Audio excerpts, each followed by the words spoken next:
Shalom, perkenalkan nama saya Sumardi Jas Ketang dari Prodi Teknik Elektro dengan NIM 1910201006 dari kelas Agama 01 dari kelompok 8. Shalom buat kita semua, perkenalkan nama saya Rizky Maulana Silaeng dari kelompok 8 dengan NIM 231910801015 dari Teknik Perminyakan. Shalom semua, perkenalkan nama saya Valentita Viana Surya dengan NIM 241810201005. Shalom, perkenalkan nama saya Jessica Indri Wijaya dengan NIM 241914011007 dari kelompok 8. Shalom, perkenalkan nama saya Masaladin Aaron Putri dengan NIM 2420101084 dari kelas Kesol 1 kelompok 8.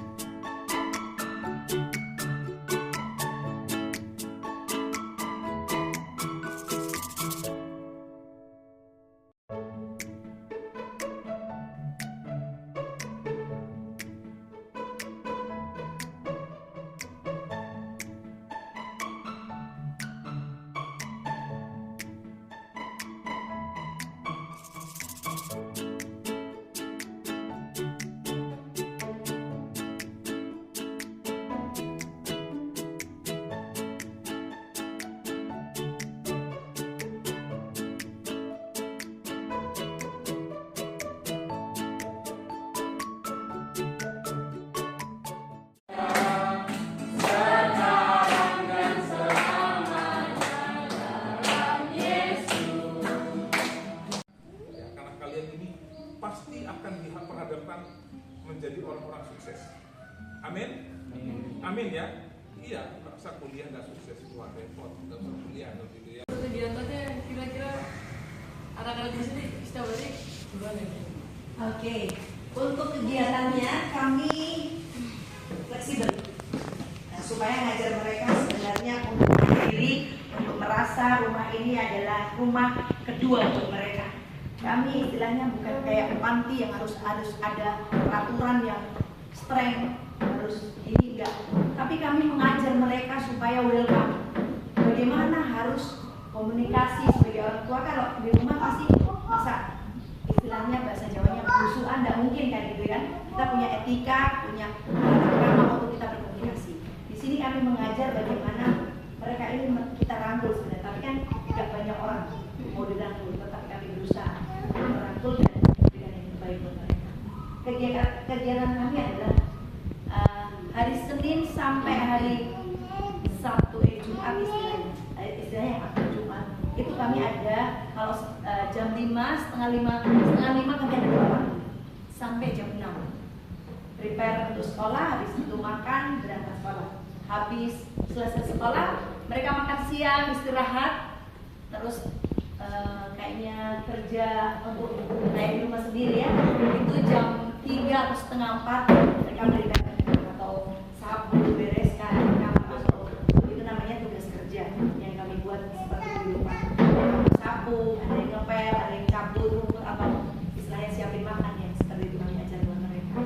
Dan malam lagi kami ada kegiatan jam 7 kami ada PA, ada baca Alkitab, juga ada Senin sampai hari Senin jurnal, dan Selasa baca Alkitab, belajar atau baca Alkitab hari Rabu sampai Kamis, dan juga hari Jumatnya puasa bersama.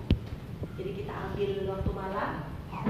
Kalau dulu siang kita ganti untuk malam puasa. Dari hari Sabtu kami keluar dari sini, kami berjejaring sama gereja, kerja sama gereja. Minggu kami ibadah 2 kali, pagi dan sore. Ada lagi.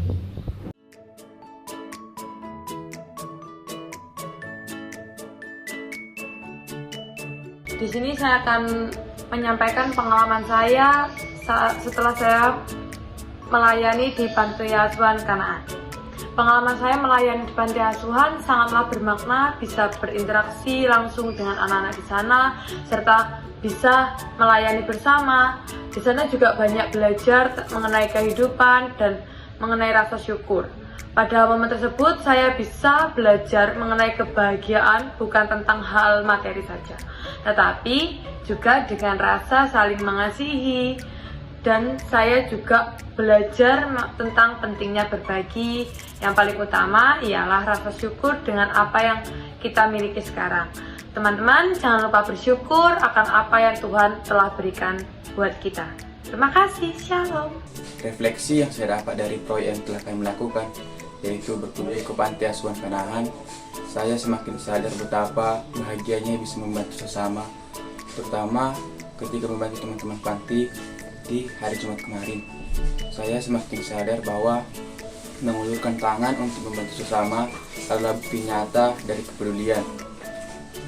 Setiap senyum yang tercipta akan kembali menjadi suatu kebahagiaan untuk kita, mengajarkan betapa indahnya berbagi dan indahnya rasa syukur. Terima kasih. Sebagai refleksi, hal yang saya dapatkan dari kegiatan pada hari Jumat kemarin adalah bahwa untuk meladani Tuhan Yesus dalam pelayanan itu adalah hal yang cukup susah bagi saya. Untuk mendedikasikan waktu, mendedikasikan materi juga dan tenaga, itu merupakan hal yang masih saya pelajari, karena memang saya sendiri juga masih belum bekerja sehingga mungkin penghasilan masih belum ada. Jadi biasanya pelayanan yang bisa saya berikan adalah dalam bentuk tenaga dan waktu. Yang bisa saya pelajari dari teman-teman sekalian bahwa saya berterima kasih atas kerjasamanya dengan kelompok-kelompok 6 dan 5 dan juga teman-teman dari kelompok 8. Saya melihat bahwa mereka sangat membantu dan sangat saling melayani seperti itu. Kemudian juga saya berterima kasih dan juga banyak belajar dari segi pelayanan dari teman-teman di panti asuhan dan juga dari para pengurus panti asuhan, bahwa setiap harinya hal yang mereka lakukan adalah pelayanan seperti itu. Dan saya sungguh sangat mengapresiasi sekali dan sangat berterima kasih sekali kepada para pengurus dari panti asuhan karena telah menyediakan waktu bagi kami semuanya. Dan juga saya belajar dari mereka bahwa dedikasi yang mereka berikan bagi masyarakat itu, misal dalam hal ini adalah anak-anak di panti asuhan, adalah hal yang luar biasa. Dedikasi mereka, dedikasi waktu, tenaga, dan juga materi untuk mengajari, mendidik, membiayai anak-anak panti asuhan hingga mereka bisa sukses, itu sangat luar biasa sekali. Mungkin hal tersebut yang ingin saya sampaikan. Terima kasih. Dari kegiatan berbagi ke Panti Asuhan Kanaan yang kemarin kami lakukan, saya belajar dari Bapak Panti bahwa kalau kita mempunyai kualitas, maka pasti berkat akan mengejar kita. Bagi orang percaya, keberhasilan, kesuksesan, dan berkat semuanya pasti akan mengejar kita selama kita menjaga kualitas hidup kita. Hal itu mengajarkan saya bahwa pelayanan itu tidak hanya sekedar tentang memberi, tetapi juga tentang belajar, berbagi, dan tumbuh bersama. Dari pengalaman ini, kita tidak hanya membantu orang lain, tetapi kita juga memperkaya diri sendiri secara emosional dan spiritual. Dari kegiatan yang telah kami lakukan, kita dapat diajarkan untuk saling mengasihi, menolong, dan membantu sesama kita manusia. Karena hubungan dengan Allah yang sejati dapat tercipta jika kita saling mengasihi sesama kita manusia tanpa memandang dari sisi apapun. Sebagai penutup, saya mewakili teman-teman dari kelompok 8. Kami berterima kasih kepada Ibu Murni karena telah menjadi dosen kami, yang telah membimbing kami dalam pelaksanaan proyek ini. Dan juga kami berterima kasih terhadap teman-teman dari kelompok lain, kelompok 5 dan kelompok 6, karena telah membantu kami bersama-sama mensukseskan kegiatan pada hari Jumat lalu. Kemudian juga kami sangat berterima kasih sekali kepada pengurus panti dan juga teman-teman panti karena telah menyediakan waktunya dan tenaganya untuk bersama-sama dengan kami melaksanakan kegiatan tersebut. Dan kami mohon maaf bila ada salah kata dan ada salah perbuatan yang telah kami lakukan. Terima kasih banyak.